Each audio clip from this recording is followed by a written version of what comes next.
Japan Makes Me Scared, a podcast to the chilling realm of Japanese horror stories.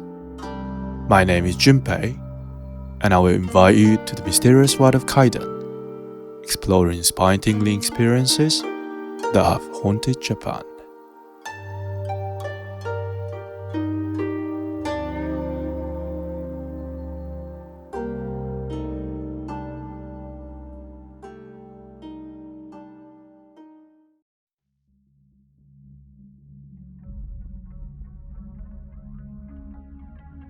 Konbanwa minasan. Welcome back to another episode of Japan Makes Me Scared. I'm Junpei, your host, and I'm gonna share various horror, scary stories of Kaidan in this podcast. Today, I want to start by talking about a certain sense of Japanese people. When you meet some Japanese people, you can try to ask them, what is your religion? Perhaps they will answer like they're from the Buddhist family, or believe in Shinto, or they're atheist. But in reality, they might act differently to their answer. Sometimes we also make fun of ourselves saying like, Japanese people go to Shinto shrines after they're born, but for some reason, after their wedding in a Christian church, and when they die, they go to a Buddhist grave in a temple. But I don't think they ever feel that they are disloyal to each of the religions.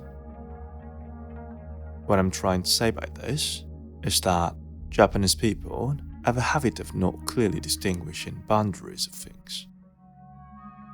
And this is also the case with language. In Japan, there is a pattern of using words that come from overseas as Japanese as they are in another language.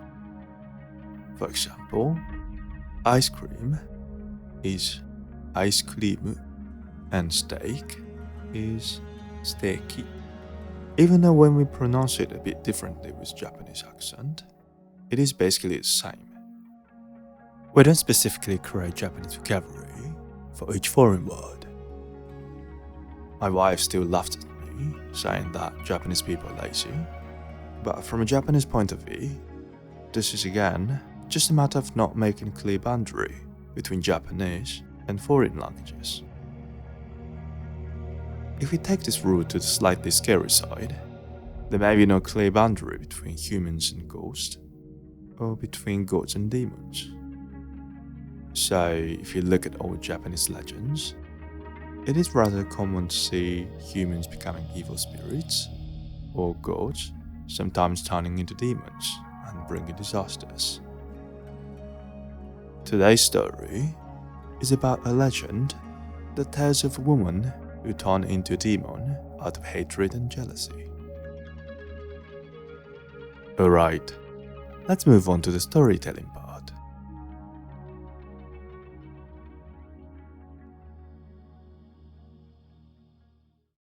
Episode 34, Hashihime.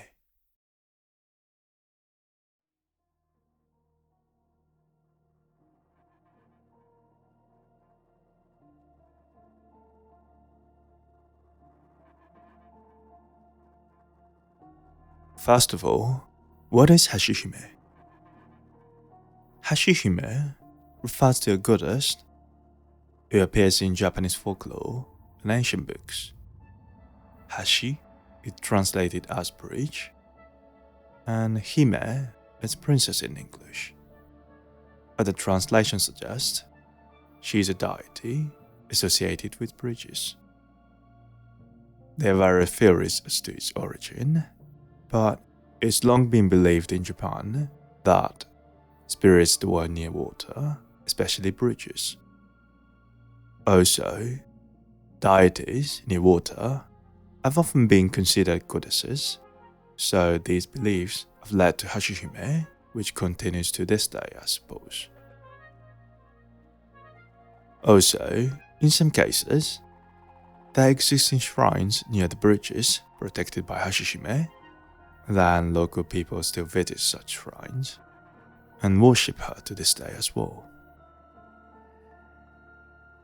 But is she just a guardian of bridges? Of course not. Otherwise, she wouldn't be chosen as a character in this hardcore scary podcast, would she?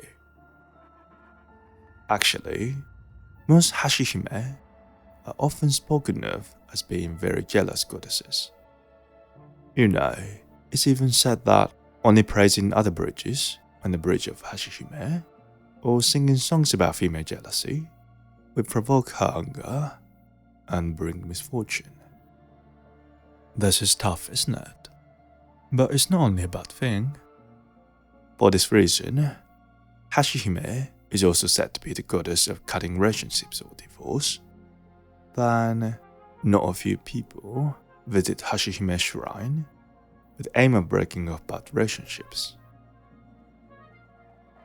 On the other hand, if you have a partner or you're newlyweds, you've got to be careful.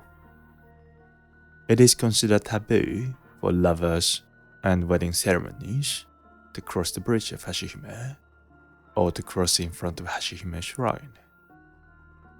Otherwise, you know what will happen. Get in a relationship. Well, you wouldn't do that unless you don't want a secure relationship with your lover, would you? Anyway, that is the basic origin and history of Hashihime. But also, there are some legends in various areas of Japan that contributed to the spirit of Hashihime as a jealous goddess. So let me pick up some here to share. The first legend is Nagara no Hashihime. This is a legend associated with Nagara Bridge in Osaka, and it dates back to around the 6th to 7th century. At that time, many attempts were made to build a bridge over the Nagara River, but each attempt failed. Then they reached the conclusion that they should have a hitobashira, which is like human sacrifice for success. While they were discussing who should be hitobashira, a man came with his wife and an infant child and rested on the timbers of the bridge. The man was wearing hakama, which is a type of traditional Japanese trousers, with a tear in the knee sewn with white cloth. The man said, if wanted to stand as hitobashira sacrifice, a man whose hakama has a tear sewn away with white cloth should be chosen. When the people saw his appearance, they said, then there is no one else but you, and decided to make him a sacrifice. His wife was so grieved that she threw herself into the river with her child, and later became Hashihime of Nagara Bridge. It is said that the song she read as she threw herself into the river was linked to famous Japanese proverbs such as Kuchi wa wazawai no moto, which is mouth is a source of misfortune, and Kiji mo nakazu wa utaremai, which means if a pheasant does not cry, it will not be shot. This legend became widely spread, and Hashihime was getting to be known as a woman who had become hitobashira. That's a summary of Nagara and Hashihime, but the most well-known legend of Hashihime is another one from Kyoto. That is Uji no Hashihime. Uji no Hashihime is a legend recorded in the Heian period around the 9th to 10th century. Uji is the name of the area in Kyoto, and there is Uji Bridge that we can still see now. And the legend goes like this. There was a girl in Kyoto who was formerly the daughter of the rich. One day, she became intensely jealous of a woman and developed a hatred for her because of a man she liked. She spent 7 days in Kifune Shrine, praying, "I want to curse a certain woman to death. Please turn me into a demon." The deity of Kifune Myojin felt kind of pity, and then oracled her to change her form and immerse herself in the Uji River for 21 days. Then she dressed in white, with her hair tied up in 5 buns to look like horns, her face covered in white, and her body in red with reddish tone. She also put a 3-legged iron ring on her head upside down, set a torch in each leg, and held another 2 torches lit at both ends in her mouth. Every night, she immersed herself in Uji River for 21 days. After completing her ritual, she finally fell into the demon state. After that, she killed the woman she was after, then the lover of the woman, then all of the woman's relatives. Finally, she went berserk and killed everyone in sight. Because of that, people in Kyoto no longer invited others into their homes or went out after dusk. Then a samurai called Minamoto no Tsuna was sent to bring the situation under control. He was walking at night on a bridge called Ichijo Modoribashi with a sword called Higekiri, which means mustache cutter. Then he saw a beautiful woman walking there. She has snow white skin and appeared to be around 20 years old. Tsuna, who found it dangerous for the woman to walk on the bridge at night because of Hashihime, offered to bring her home along.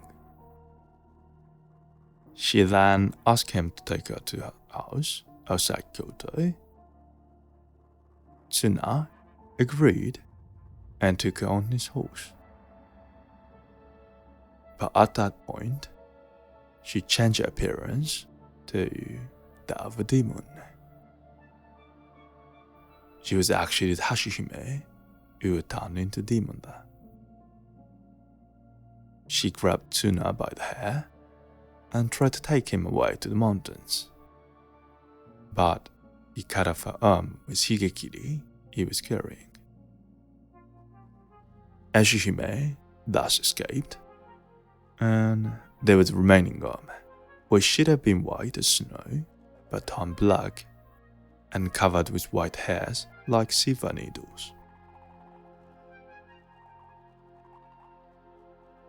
In the end, the demon's arm was sealed, and Higekiri, the sword that cut off the arm, was later called Onikirimaru, which can be translated in English as Demon Slayer.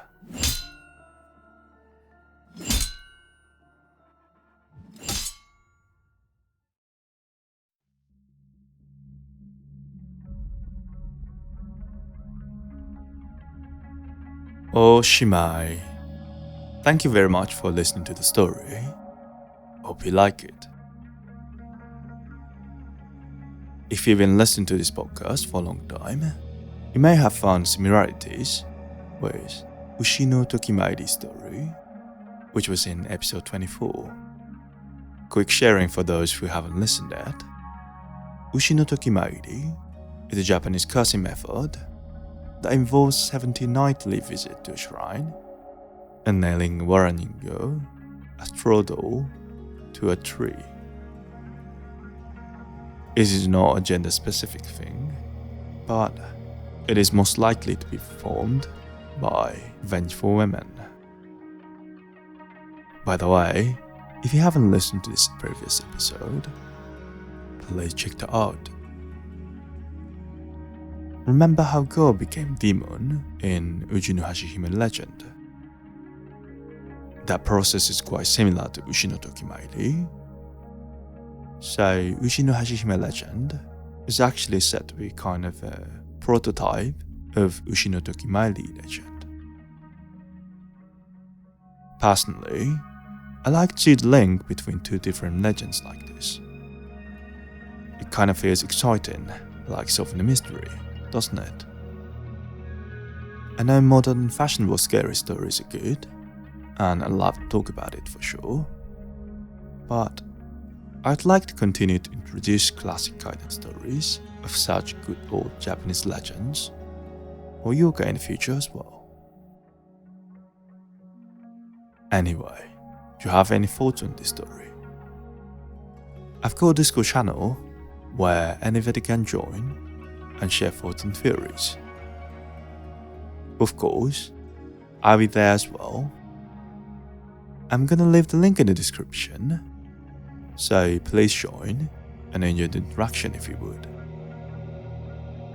Also, I've got my own website, japanmakesmescared.com, where you can find a transcription of the story, more detailed information about the episode topic that I couldn't get to in the podcast, and more visual images related to the episode as well. To reach my website, you can simply type Japan Makes Me Scared in your browser or check the link in the description. Just one more thing. This podcast, Japan Makes Me Scared, is available on almost all popular podcast platforms like Spotify, Apple, YouTube, or Amazon Music. Also, if you push the follow button on the app of your choice. First of all, for me, it'd be a huge support and motivation. And for you, you will not miss notifications for future episodes. So please consider following my podcast as well.